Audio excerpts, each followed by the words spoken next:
going on, guys? Welcome back to Pure Evil MMA Podcast. I'm your host, as always, Evil Eddie, and we got some fun stuff set up for everybody. We are now on day 2, part 2 of the MMA trivia that we are going to be doing here at pureevilmma.com. I want to thank everybody that's tuning in.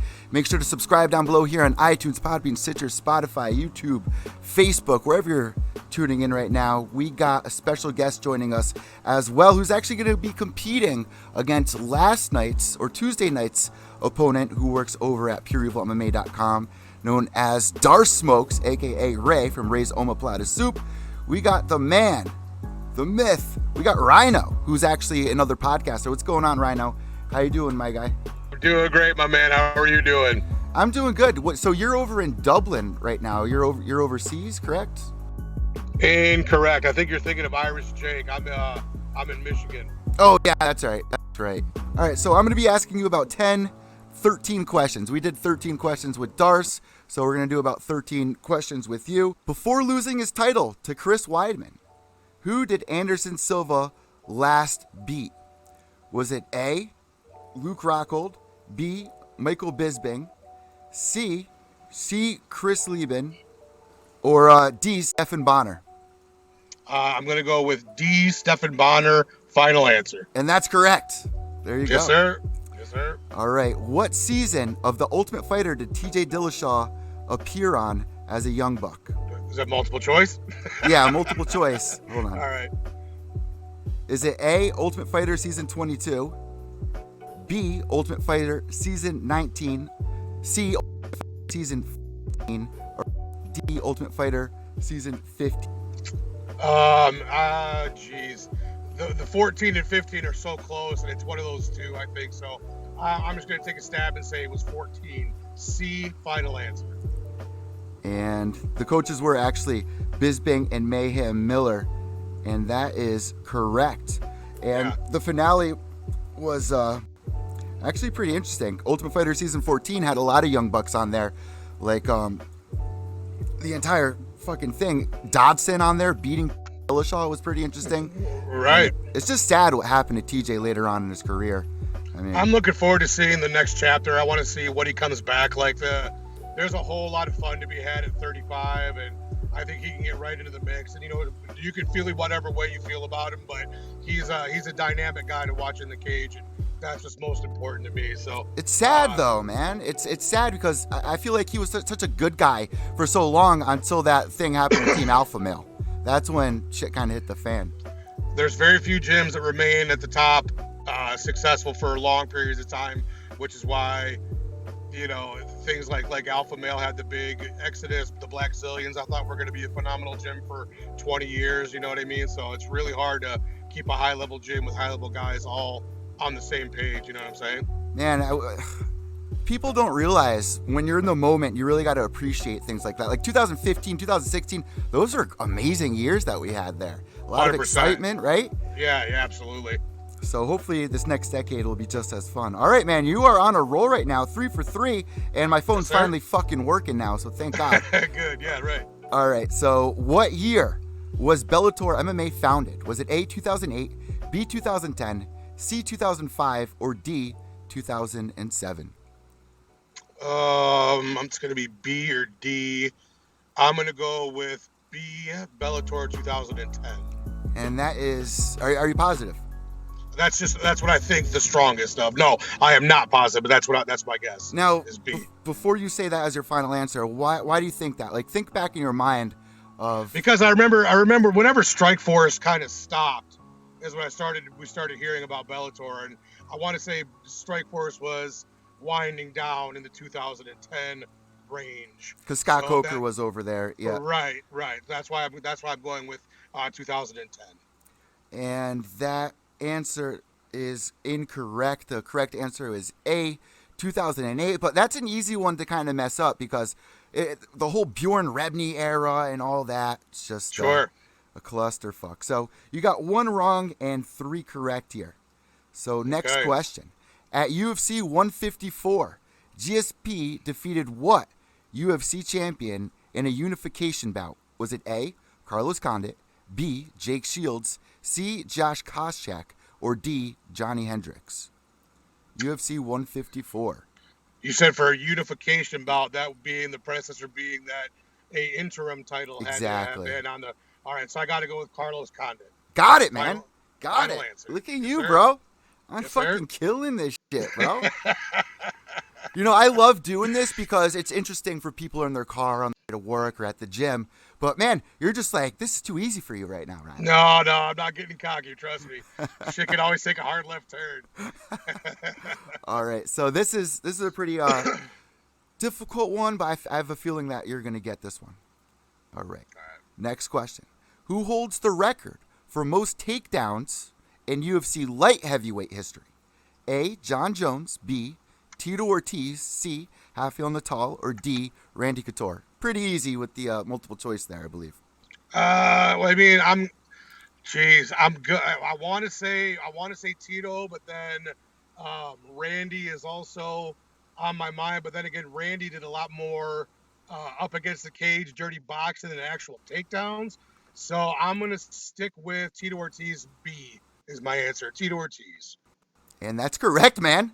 Got another one. Another one. It's a little sad looking back at this decade because UFC has really erased Tito Ortiz from everything, it feels. Dude, it's all stems from the beef between him and Dana. It's gotta. Dana's his bitch, apparently. Remember that T-shirt? I do remember that T-shirt, and I was reminded of it again on that 30 for 30, which was fucking brilliant. Him and Chuck and Tito 30 for 30. Box. Remember that? Yeah, and then Tito even said that he's the one who bailed out on it for whatever reasons. I don't know. It would have been pretty funny to look back on now, though. It's just sad to see, the last couple of years with Tito and then that last fight with Chuck Liddell. That was, the Chuck fight was hard to watch this year. That was crazy moment of 2019. Yeah, that was rough. I hate seeing it. And Chuck's one of my top 2 or 3 all-time favorite fighters. So, yeah, to see him get beat like that was pretty hard to watch. You're right. What about this last fight that Tito had, too, over at Combate? Yeah, Combate Americas against Alberto Del Rio. Alberto again was north of 40 and hadn't fought since the Pride days, so it was a pretty long time. Tito was had far less rust on him. He looked great, but let's be honest, Alberto is not a current MMA fighter, so we'll have to wait and see what happens next. I really do. I like Combate Americas. I like what they're doing. I like that they got this Access TV deal. So yeah, I'm able to watch them on Friday nights because I was a big LFA guy. Hell yeah, bro. Yeah, so with the LFA going away, that was my Friday night fight watch. And so now with Combate, this year of 2020 is going to be filling in. I think Campbell said they're going to have like 30 live events or something on Access this year. So, yeah, I'm looking forward to that. That's all. Yeah, they had Lion Fight for a while. Even the Fight Network. I miss watching the Fight Network as well. That was a huge thing. Man, Alberto Del Rio is a legend for one reason in my mind. The porn tape that he did with the WWE chick, the goth girl page. I heard about it, but I never saw any of that stuff. So for listeners that never seen it or heard about it, he literally comes on the world title with the title under this girl's chin, Paige from the WWE, the goth girl. I forgot her real name, but he comes on the belt. Like, it's so cringy. And they tried covering it up on the reality show, saying that she got busted for weed in her system or something. That's just hilarious. So we got another one right, man. Only one wrong. So moving forward, back at UFC 160, Khabib set the record for most takedowns in a single fight, landing a total of how many takedowns? A, 16, B, 21, C, 19, or D, 14? Fuck, jeez. I'm going to say 21, B, final answer. Now, why do you say that? Because that's fucking it's the high number. Because it's the highest number, and I feel like there's been lots of guys who... So if you've got let's just say you have a 3-round fight, and you take the guy down, a lot of guys have taken a guy down 4 or 5 times in a round.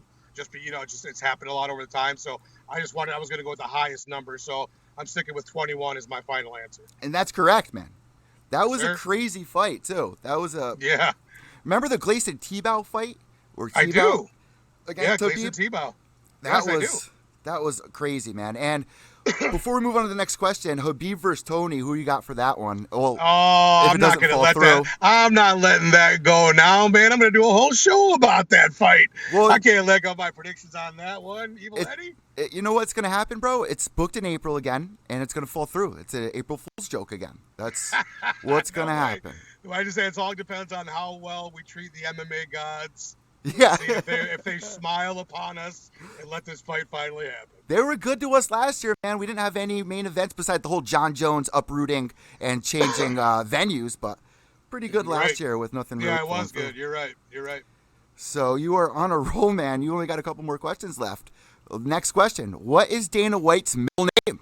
Is it A, Frederick, B, Anthony, C, Patrick, or D, Michael? So is it Dana Frederick White, Dana Anthony White, Dana Patrick White, which would be crazy, or Dana Michael White? Dana Michael White sounds like a pop star.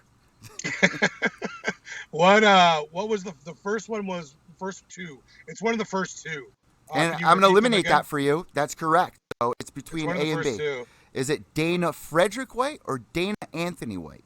Oh man, I'll just take a stab and say it's Frederick, Dana Frederick White. Why are you going with that one? It's more obscure than the other one, so I figured it wouldn't be probably a trivia question if they had a super easy one. I don't know. I'm just gonna go with obscureness, so I'm gonna go with Frederick. Got it. Nailed it. Yeah. That's such a crazy middle name too. Dana Frederick. Like, why not name him Fred Dana? Like, you know what I mean? Like, there was a skit. I don't know, man. He hates his mom. I know that. They have they have a terrible relationship. So maybe that was the beginning of it. Maybe that was the genesis of his dislike for his mom, was that she middle named him Frederick. Who knows? She came out with like a book or something, and then recently he was cheating on his wife, and then the Colby Covington video came out where he's in the casino and Dana's with that showgirl, and she gets up and walks away. Just she got him good from the get-go, naming him Frederick. So that, only Eminem and Dana White have I ever heard that have that kind of relationship with their mother. It's crazy to see. It really is, man. Next question. So you really need to get all these wrong to really screw this up. No pressure. Who has had the most fights inside the UFC? Is it A, Cowboy, B, Frank Mir, C, Frankie Edgar, or D, Joe Lozon? I know Cowboy has the most wins, so I'm going to give him the edge and say he's had the most fights. So I'm going with A, Cowboy Cerrone, final answer.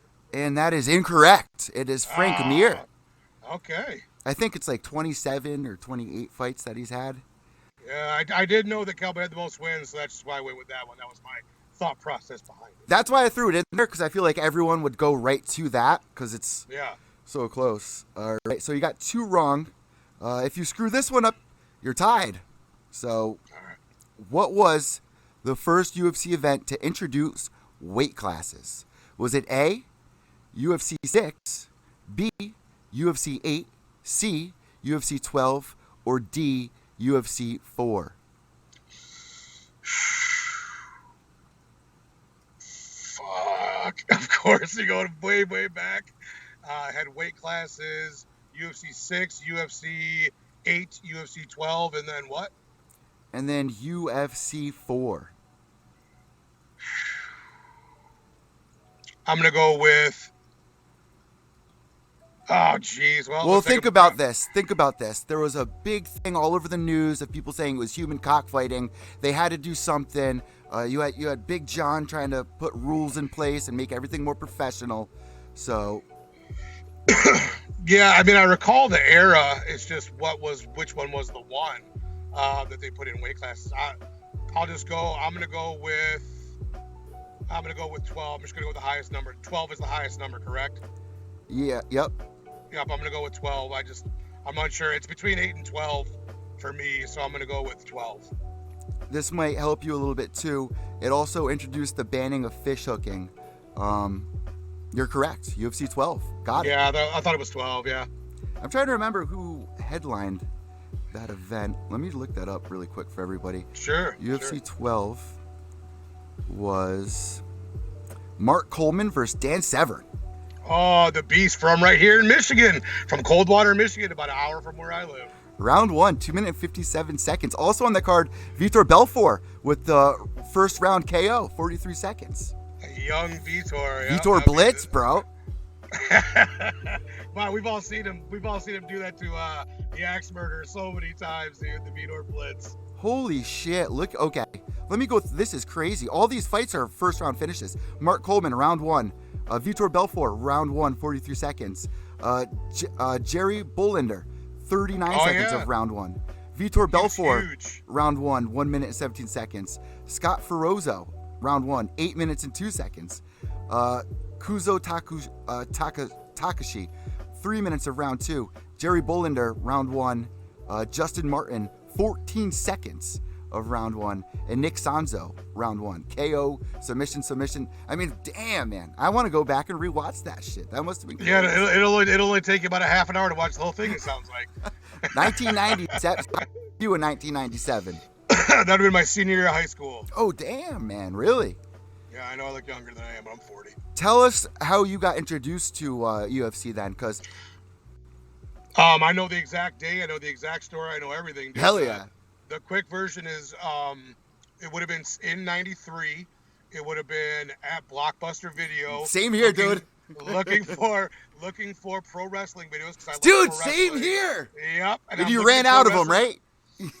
It wasn't that. It was that I saw the blood on the one guy. I'm like, oh, I don't, because I watched both WWF and NWA ECW and all that. Yeah. Well, ECW wasn't on my radar yet. I don't think it was out in stores either. But they started doing more of that backyard brawly video releases. Right. And so I saw the bloody the sumo guy who the French savate guy kicked in the face. Oh, he got his tooth knocked out. Right. Yeah. I saw his picture on it, and so I was like, I gotta get this.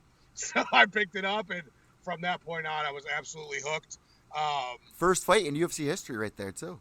Right, and he fucking went down, and he got a full kick to the face. His tooth went forever into the 5th row or whatever it was. So yeah, that was my first time into watching MMA, and I knew from that point on that was what I wanted to watch every possible moment of every day. I had that same experience, and then a couple of years ago, I was covering Bellator on Press Row, and I got my dad and little sister tickets. Afterwards, I introduced my father to Hoist Gracie, and man, he would not shut up about it. He was so proud. It was like a moment where my dad was actually finally proud. Like school, sports, this and that. Never proud. That moment, he was proud because me and him watched UFC 1 on VHS, and then here I was introducing him to Hoist. And that's pretty outstanding, man. And it was such a great moment. So yeah, that's very cool. Hell yeah! Shout out to Blockbuster. There's nothing better than going and picking out a video like that, dude. Right? Like you want to talk about the best time of your life from the time you're like 8 to about like 12 or 13. You discover chicks, like having a buddy spend the night, going and getting a movie and like a Super Nintendo game. The anticipation of it all. Oh, dude. It just didn't get better than that. That was the pinnacle of fun for that time of your life. And God, yeah, shout out to Blockbuster. Kids today don't know about that shit, dude. You couldn't just hit a button on your fucking remote and get any movie you ever made on your TV. You had to go and you had to look. You had to put in the work, bro. You had to put in the time and the effort. And it made it more special. Like 100%. More sentimental. You know what I mean? I would go to my dad's house on the weekend in the city, and that was our thing. You know what I mean? Like, nowadays you sit on the couch and what do you want to watch? No. Right. Come on, get out of here. First time I smoked weed with my dad, we went to Tommy K's. I went inside. I got back in the car, and he goes, "Your fucking stepmother. Look what she left in the ashtray." I'm looking in the ashtray. I'm like, "What?" It's like, look what she left there. I'm like, what? I don't see it. It's like, there's a fucking joint in there. Fucking light that shit up. I was like, oh, shit. I ended up throwing up all night, too. Got all fucked up from that shit. All right. Next question. Final question. Okay. But I already beat Uma Plata, though, right? Yeah, you're in the game. You're in the game. But we got to do this for good measure to see who got the most correct out of everybody. I got you, bud. When did UFC Fight Pass launch? Is it A, 2013, B, 2014, C, 2015, or D, 2012? I'm going to go with the most recent. I'm going to say 2015.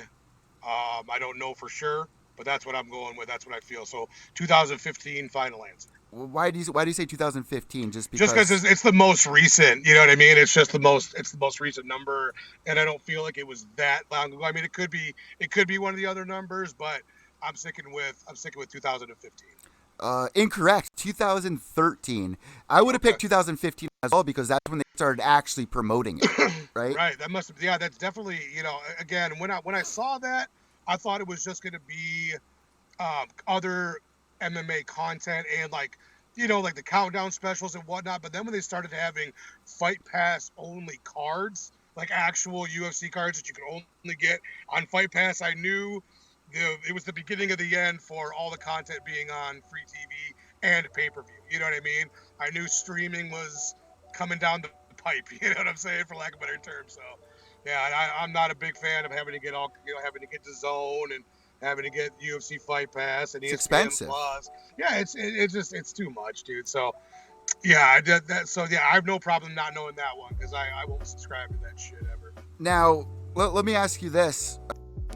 How much longer do you think Fight Pass is going to last for? I mean, they do have the whole on there. There's still promotions on there, but it's so confusing.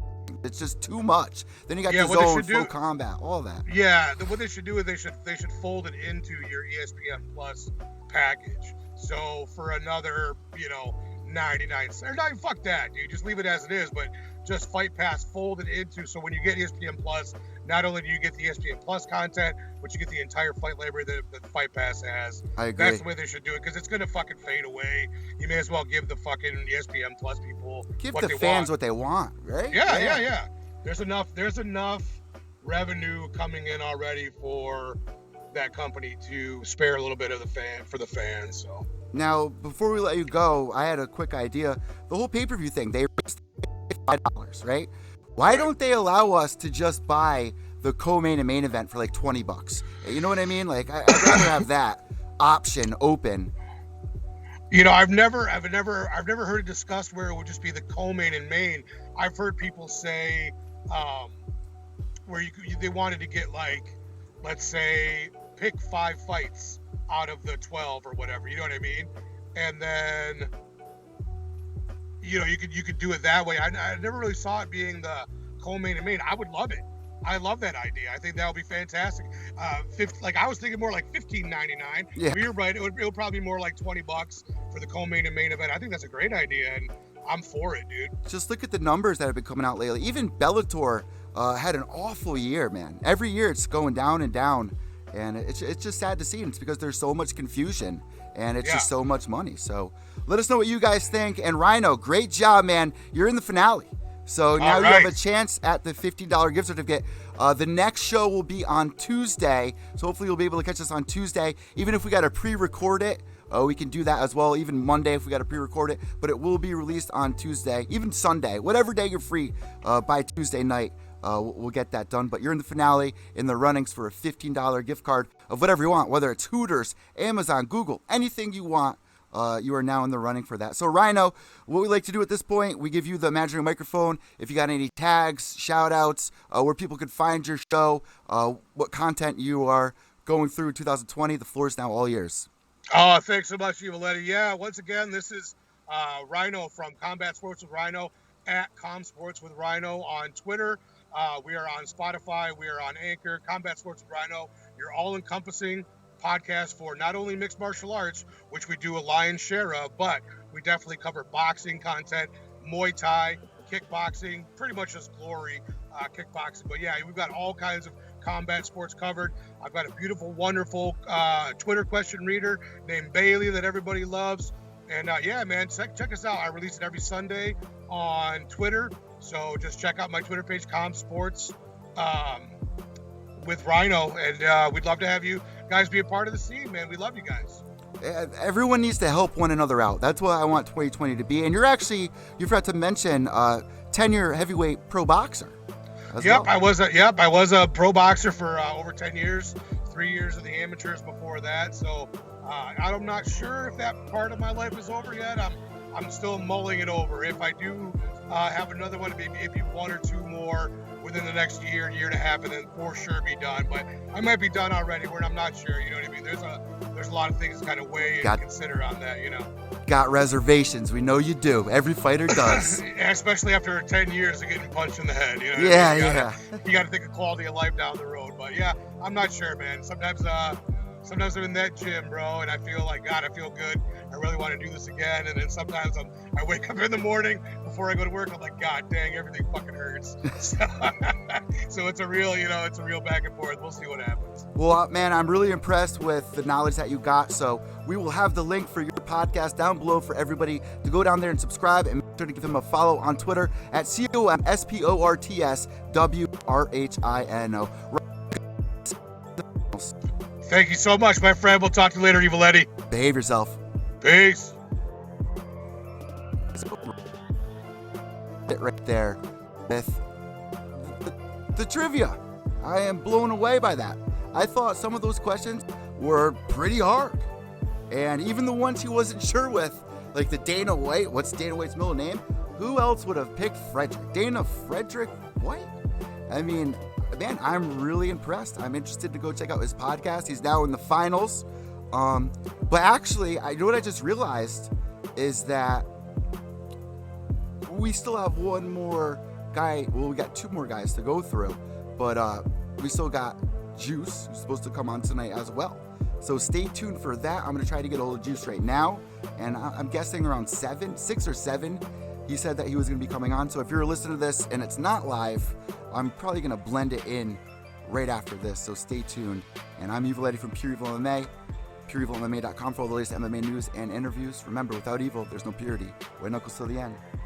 Behave yourselves.